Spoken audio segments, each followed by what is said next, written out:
Okay students, let's start the lecture. That is lecture number 7 and ये अपना last lecture है of this topic. ठीक है, इसमें हम लोग क्या पढ़ने वाले हैं, जेनेटिक डिसऑर्डर्स पढ़ेंगे। ठीक है, दो टाइप के डिसऑर्डर होते हैं, याद रखना जेनेटिक में, Mendelian disorders and chromosomal disorder. According to Mendelian disorder मतलब क्या कि इसमें जीन में प्रॉब्लम होता है। क्या इसमें किसमें प्रॉब्लम होगा? जीन में। It is a gene defect. ठीक है, अगर ये आपका क्रोमोसोम है, ठीक है, तो क्रोमोसोम बहुत सारे जीन से मिलकर बना होता है ना। तो मान लो अगर मैं इतना सेगमेंट कट करता हूँ और ऐसा स्ट्रेट अगर रख रहा हूँ, तो यहाँ पे आपका क्या हो गया, पूरा एक जीन हो गया। ठीक है, तो जीन में कहीं यहाँ पे कुछ प्रॉब्लम हो सकता है, यहाँ पे कुछ प्रॉब्लम हो सकता है। ठीक है, तो एक छोटे से पार्ट में डिफेक्ट होता है। अगर मैं क्रोमोसोमल की बात करूँ तो ये एक्स्ट्रा मतलब बोलते हैं ना कि एक क्रोमोसोम लेस हो सकता है या फिर एक क्रोमोसोम एक्स्ट्रा हो सकता है।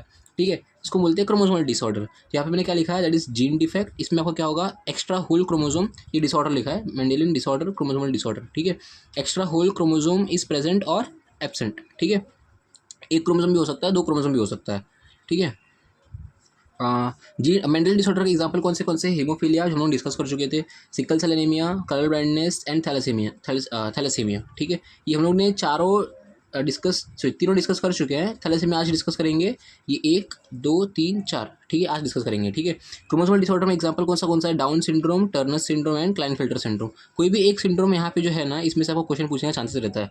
ठीक है, ये इन तीनों में से कोई एक पूछ सकता है या फिर इसमें से कोई एक पूछ सकता है। ठीक है, नेक्स्ट अपना क्या है, दैट इज सबसे पहले अपना क्या है, that is thalassaemia. Thalassaemia is the autosomal recessive disease. ठीक है, इसमें याद रखना कि आपका जो हीमोग्लोबिन जो है, haemoglobin it is made up of 2 alpha and 2 beta chain, 2 alpha and 2 beta chain. तो टोटल कितने चेन से मिलकर बना हुआ है आपका, ये 4 चेन से मिलकर बना हुआ है। ठीक है, हीमोग्लोबिन होता क्या है कि आपके क्रोमोसोम में अगर बीटा ग्लोबिन चेन में आपका मतलब अगर आपका डिफेक्ट हो जाता है, तो जिसकी वजह से आपका यहाँ पे क्या होगा, बीटा ग्लोबिन चेन फॉर्म नहीं होगा। बीटा ग्लोबिन चेन अगर फॉर्म नहीं होगा तो आपका सिंपल सी बात है, हीमोग्लोबिन ठीक से नहीं बनेगा। ठीक है, हीमोग्लोबिन ठीक से अगर नहीं बनेगा तो आपका आरबीसी ठीक से नहीं बनेगा। क्या बोला मैंने, आपका आरबीसी ठीक से नहीं बनेगा। ठीक है, अब इसमें दो टाइप होता है, alpha thalassaemia and beta thalassaemia. Alpha thalassaemia मतलब कब होगा, जब आपके क्रोमोसोम 16 में जो आपका जीन है HbA1 gene and HbA2 gene, ये जीन का नाम है। ठीक है, इसमें अगर डिफेक्ट होगा तो आपका अल्फा थैलेसेमिया होगा। बीटा थैलेसेमिया कब होता है, TH मतलब थैलेसेमिया। बीटा थैलेसेमिया कब होता है, जब क्रोमोसोम नंबर 11 के जब आपका HBB जीन आपका अफेक्ट होगा, that leads to beta thalassaemia. ठीक है, सिम्टम्स क्या याद रखो, 4-5 सिम्टम याद रखो, इतने में आपका मतलब ये थैलेसेमिया खत्म हो जाएगा। ठीक है, that is no HB formation, haemoglobin formation नहीं होगा, पेल येलो। अब सिंपल सी बात है, अगर अपना ये HB फॉर्मेशन अगर नहीं हो रहा है, ब्लड फॉर्मेशन अगर नहीं हो रहा है, तो आपका स्किन जो होता है ना, स्किन अगर आप देखोगे तो आपका एकदम पेल मतलब पेल येलो कलर का आपको दिखाई देगा। ठीक है, तो पेल येलो स्किन होगा। उसके बाद changes in the size and shape of the RBC, simple सी बात है, हीमोग्लोबिन फॉर्मेशन नहीं हो रहा तो आपका आरबीसी भी ठीक से मतलब डेवलप नहीं होगा, डेवलपमेंट इज अफेक्टेड, मतलब डेवलपमेंट इज अफेक्टेड। इसके बाद आपका यहाँ पे क्या है, दैट इज, हाँ एक और पॉइंट देखो, ये सिम्टम्स नहीं है, ये पॉइंट है कि भाई जो आपका जो थैलेसीमिया जो पेशेंट रहते हैं, इनको मतलब आपको ब्लड रिक्वायरमेंट ज़्यादा लगते रहता है, क्योंकि इनकी बॉडी में ठीक से ब्लड फॉर्मेशन नहीं हो रहा है ना, तो इनको ब्लड की रिक्वायरमेंट ज़्यादा लगते रहते हैं। ठीक है, ये अपना होगा दैट इज थैलेसीमिया के बारे में। कुछ इंपॉर्टेंट पॉइंट मतलब जो बोलने जा रहा हूँ मैं, ध्यान देना। देखो सिकल सेल एनीमिया में हम लोग क्या पढ़े थे कि वहाँ पे जो भी सेल फॉर्म हो रहा है, ठीक है, उसमें डिफेक्टिव मतलब अपना ये क्या बोलते हैं, सेल फॉर्म हो रहा है। उसमें सेल फॉर्म तो हो रहा है, इसमें क्या हो रहा है, कम फॉर्मेशन हो रहा है। ये इसमें क्या होता है कि अगर बीटा ग्लोबिन चेन आपका अगर कम फॉर्म होगा तो आपका हीमोग्लोबिन कम फॉर्म होगा। लेकिन उसमें कैसा था कि बिकॉज ऑफ चेंज इन मतलब आपका ये एक एंजाइम की वजह से, चेंज इन वेलाइन का अपना ये जो एंजाइम था उसके अंदर, वो चेंज इन की वजह से आपका जो आपका बाय कॉन्केव शेप जो था वो सिकल में कन्वर्ट हो जा रहा था। तो उसमें आपका आरबीसी फॉर्म हो रहा था, बट आपका हो क्या रहा था, उसमें क्वालिटी में फर्क पड़ रहा था। थैलेसीमिया की अगर बात करूँ तो it is a quantitative defect. ठीक है, तो मैंने क्या बोला आपका यहाँ पे, thalassaemia is a THA thalassaemia क्या है आपका, इट इज़ अ क्वांटिटेटिव लिखते हुए खेल रहा है, क्वांटिटेटिव प्रॉब्लम, या फिर बोल दो, हाँ ठीक है। सिकल सेल एनीमिया कैसा है, sickle cell anaemia qualitative problem.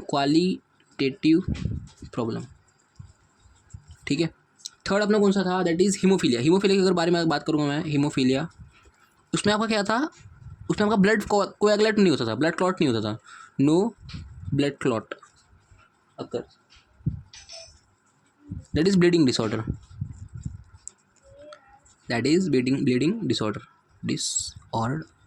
ठीक है।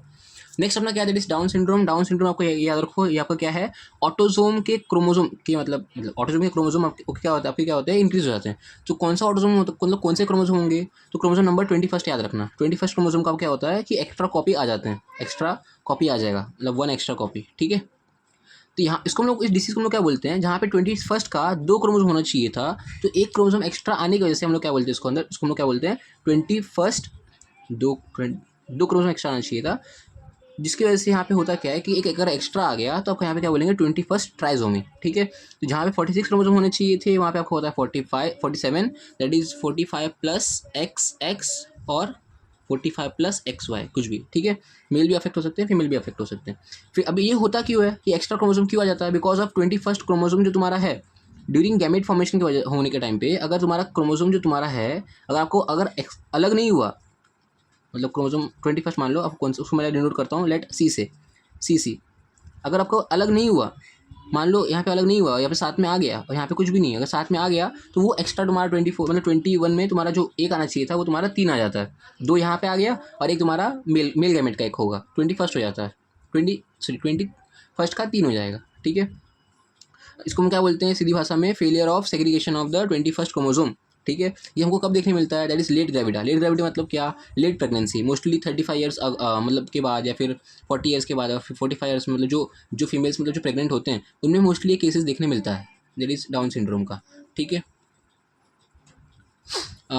मोस्टली ओल्ड वुमन बता दिया मैंने आपको। सिम्टम्स याद रखो, मेंटल रिटार्डेशन होगा, स्केलेटल डेवलपमेंट इनहिबिट होता है, फेस आपको कैसा रहेगा, राउंड, देखो ऊपर पार्ट से जाओ, फेस राउंड रहेगा, फेस में अगर आ गए तो टंग की बात करो, टंग आपको कैसा रहेगा, टंग कैसा रहेगा आपका, राउंड रहेगा, सॉरी टंग कैसा रहेगा आपका, फरो रहेगा। फेस की अगर बात करो तो फेस कैसे रहेंगे, एकदम राउंड राउंड शेप रहेगा, ठीक है। टंग की बात करूँगा, टंग इज़ द फरो शेप, अब फरो शेप होता है, और इनका जो आपका ये था टंग बाहर भी आते रहते हैं, तो उसको बोलते हैं प्रोट्रूडिंग टंग, ठीक है। पाम की बात करूँ तो पाम कैसा रहेगा, जैसे अपने अपने अगर हाथ में देखोगे तो आप यहाँ पे कैसे 3-4 लाइनिंग्स है ना, तो उनमें कैसा होता है सिर्फ एक ही लाइन होता है, ठीक है। दैट इज एक और क्या होगा, पाम ब्रॉड होगा, पाम ब्रॉड एंड सिंगल क्रिएस, ठीक है। स्टबी फिंगर्स मतलब क्या, छोटे छोटे फिंगर होंगे, छोटे छोटे एंड मोटे फिंगर्स होंगे, ठीक है, एकदम इतने इतने छोटे छोटे फिंगर्स होते हैं, इतने इतने, ठीक है। अब ऐसा मत करना कि कोई छोटे बच्चे को मतलब पकड़ लेना, उसका मतलब फिंगर्स की मतलब साइज चेक करते बैठना, ठीक है। स्टबी फिंगर्स, ये अपना होगा दैट इज डाउन सिंड्रोम के बारे में। अब हम लोग देखेंगे थर्ड वाला, दैट इज टर्नर सिंड्रोम, ठीक है। टर्नर सिंड्रोम में क्या होता है, यहाँ पे एक क्रोमोसोम आपका जो एक्स क्रोमोसोम जो होता है ना, ये किसके अंदर देखने मिलता है आपका, ये फीमेल्स के अंदर देखने मिलता है, ठीक है। पहला पॉइंट। सेकंड पॉइंट क्या है कि फीमेल में जो 2 क्रोमोसोम होते हैं, 2 एक्स क्रोमोसोम, वो आपका उसमें से क्या होगा, एक एक्स क्रोमोसोम जब एब्सेंट हो जाता है उसको बोलते हैं टर्नर सिंड्रोम, ठीक है। यहाँ पे क्या होगा 44 प्लस एक्स नॉट बोल दो, फिर एक्स जीरो बोल दो, ठीक है। टोटल कितने क्रोमोसोम हो जाएंगे 45, सीन इन फीमेल्स, ये याद रखना, ठीक है, फीमेल्स। नॉन डिजंक्शन ऑफ, अब सिंपल सी बात है, non disjunction of chromosome during gamete formation. Disjunction मतलब क्या, वही सेपरेट नहीं होते हैं उन लोग, ठीक है। सेपरेट अगर नहीं होंगे तो यहाँ पे मान लो एक्स एक्स, एक गैमेट तुम्हारा एक्स एक्स चला गया, एक गैमेट तुम्हारा कुछ भी नहीं आया। अब फादर तो ऑफकोर्स एक एक्स तो देगा ही, तो अगर फादर का एक एक्स दे रहा है तो ये एक्स जीरो और एक एक्स, तो तुम्हारा कितना हो गया 22 प्लस जीरो रहेगा, और 22 प्लस अपना एक्स रहेगा, तो यहाँ पे कितना होगा 22 प्लस 22 44, प्लस आपका ये दैट इज एक 45, तो 46 होना चाहिए था, बट 46 नहीं। अभी तुम बोलोगे ये कहाँ पे गया, तो ये तुम्हारे दूसरे गैमेट में चले जा सकता है, तो अभी ये फर्टिलाइज नहीं हुआ होगा। अगर ये फर्टिलाइज अगर होता तो तुम्हारा क्या होता 22 plus x x plus 22 plus x, यहाँ पे तुम्हारा केस क्या हो जाता है 24 plus x x x, 24 plus x x x. ये डिश आपको अभी है नहीं तो इतना छोड़ दो, इसको इतना ध्यान मत दो, ठीक है। जो है वो याद रखो। सिम्टम्स क्या है आपका, स्टेराइल फीमेल होगा, शॉर्ट हाइट होगी, ठीक है। ओवरी ठीक से डेवलप नहीं होगा, सिंपल सी बात है, ओवरी ठीक। अब देखो एक्स क्रोमोसोम का काम क्या रहता है कि फीमेल कैरेक्टर शो करने का, एक एक्स कम होने की वजह से यहाँ पे क्या होता है कि फीमेल कैरेक्टर डेवलप ही नहीं होता, बाकी सब फॉर्मेशन होगा, ऑर्गन फॉर्मेशन होगा, ठीक है। ऑर्गन मतलब क्या, अब ऑर्गन में अगर बात करूँ तो ऑर्गन में क्या बोलते हैं, ब्रेस्ट डेवलपमेंट नहीं होता, ये पॉइंट याद रखना है, यहाँ पे लिखा होगा नो ब्रेस्ट डेवलपमेंट, ठीक है। लो IQ, लो इंटेलिजेंस अपना ही रहेगा, ठीक है। ओवरी पोर्टली डेवलप रहेंगे, शॉर्ट हाइट रहेगा, ठीक है। ये अपना होगा दैट इज टर्नर सिंड्रोम के बारे में। लास्ट हम लोग देखते हैं आपका कौन सा, क्लाइनफिल्टर सिंड्रोम। टर्नर सिंड्रोम आपका वहाँ पे क्या था, वो फीमेल में था, यहाँ पे आपको किस में देखने मिलता है, मेल में। पहला पॉइंट। दूसरा डिफरेंस पॉइंट ये है कि उसमें एक क्रोमोसोम सॉरी उसमें एक एक्स क्रोमोसोम एब्सेंट था, इसमें एक एक्स क्रोमोसोम एक्स्ट्रा आ जाता है, ठीक है। वही बोल रहा हूँ ना, लेट मान लो आपका ये जो आपको बोला ना एक्स एक्स, अगर ये एक्स एक्स फादर के मतलब अगर वाई से सॉरी यहाँ पे ये एक्स एक्स जो है अगर फादर के मान लो ये आपका फीमेल का मतलब एक्स क्रोमोसोम जो था, जो कि आपका मतलब सेग्रीगेट होना चाहिए था ड्यूरिंग मियोसिस के टाइम पे, बट आपके यहाँ पे सेपरेट नहीं हुआ। अब आपके यहाँ पे क्या आ गया, एक एक्स एक्स आ गया और जीरो आ गया। अब मेल का क्या सीन हुआ कि वहाँ पे भाई प्रॉपर एक्स वाई है जो कि सेग्रीगेट हुआ है, यहाँ पे एक्स और एक वाई। होता क्या है कि भाई फीमेल का आपका यहाँ पे ये 2 एक्स आ गया, मेल का आपका एक एक्स आ गया, ये आपके यहाँ पे क्या बना एक्स एक्स वाई, ये प्रॉब्लम क्रिएट कर दिया ना, दैट लीड्स टू क्लाइनफिल्टर सिंड्रोम। पूरा एक क्रोमोसोम एक जीन जब प्रॉब्लम होता है तो पूरा इतना डिफेक्ट हमको देखने को मिलता है। आप एक क्रोमोसोम की बात कर रहे हो, एक क्रोमोसोम पूरा मतलब बॉडी का वाट ही लगा देता है, ठीक है। हीमोफीलिया भी मतलब बॉडी की वाट लगाते हैं। हीमोफीलिया सब डिसऑर्डर तो और बहुत डेंजर है वो, ठीक है। ठीक है, नेक्स्ट अपना क्या है, वन में बता दिया आपको, एक क्रोमोसोम एक्स्ट्रा आएगा 44 plus XX Y, that is 47 chromosome. Male में देखने मिलेगा। अब हाँ, मेल में मतलब क्या, मेल में क्या होता है कि फीमेल कैरेक्टर डेवलप होते हैं। मैंने क्या बताया कि भाई एक्स का काम क्या है, फीमेल कैरेक्टर डेवलप करने का। फीमेल में जब एक एक्स कम हो गया था तो वहाँ पे क्या हुआ था कि डेवलप नहीं हो रहा था, फीमेल कैरेक्टर डेवलप नहीं हो रहा था। यहाँ पे क्या हो रहा है कि एक एक्स जब एक्स्ट्रा हो गया तो फीमेल कैरेक्टर यहाँ पे एक्स्ट्रा डेवलप होते हैं। तो यहाँ पे देखो मेल का मतलब वो रहेगा, पेनिस वगैरह तो रहेंगे, पेनिस रहेंगे, टेस्टिस रहेंगे, बट वो डेवलप नहीं हुआ रहेगा, ठीक है। अगर बात करूँ चेस्ट की, तो चेस्ट में वहाँ पे ब्रेस्ट डेवलपमेंट देखने मिलता है। तो वो जो कंडीशन होता है उसको बोलते हैं गायनेकोमेस्टिया। तो सिम्टम्स बोल दो या फिर फीचर्स बोल दो, उनको ये देखने मिलता है आपको, it is gynaecomastia. Turner syndrome में वहाँ पे हाइट छोटी थी, यहाँ पे हाइट बड़ी रहती है, टॉल विथ लॉन्ग आर्म। अगर आप एनसीईआरटी का डायग्राम देखोगे तो वहाँ पे दो डायग्राम दिया हुआ है, एक टॉल और एक शॉर्ट। जो शॉर्ट हाइट है सीधा समझ जाने का, वो आपका टर्नर सिंड्रोम है। बिना आँख बंद किए बिना उसको मतलब टिक करो, असल टर्नर सिंड्रोम। जो हाइट हाइट आपकी बड़ी है आपकी, मतलब सॉरी पेशेंट, मतलब वो डायग्राम, मतलब डायग्राम की बात कर रहा हूँ मैं, ठीक है। और बाकी फीचर्स भी, हाँ, ऐसा नहीं कि भाई हाइट हाइट बड़ी है तो मतलब टर्नर क्लाइंटफिल्टर सिंड्रोम बोलेंगे, ऐसा नहीं। ओवरऑल मस्कुलाइन डेवलपमेंट देखने मिलेगा, बट क्या बोलते हैं गायनेकोमेस्टिया भी देखने मिलेगा। अंडर डेवलप टेस्टिस रहेगा, सिंपल सी बात है, अगर टेस्टिस अगर डेवलप नहीं है तो आपको यहाँ पे क्या देखने मिलेगा, स्पर्मेटोजेनेसिस, नो स्पर्मेटोजेनेसिस देखने मिलेगा, मतलब स्पर्मेटोजेनेसिस नहीं होगा, ठीक है। स्टेराइल आपको देखने मिलेगा, जो भी क्लाइंटफिल्टर सिंड्रोम है, ठीक है। इसमें कोई डाउट रहेगा तो मुझे पूछ लेना, मतलब क्या, कमेंट कर देना, ठीक है। और अगर अच्छा लगा रहेगा तो like share and subscribe my channel. Thank you.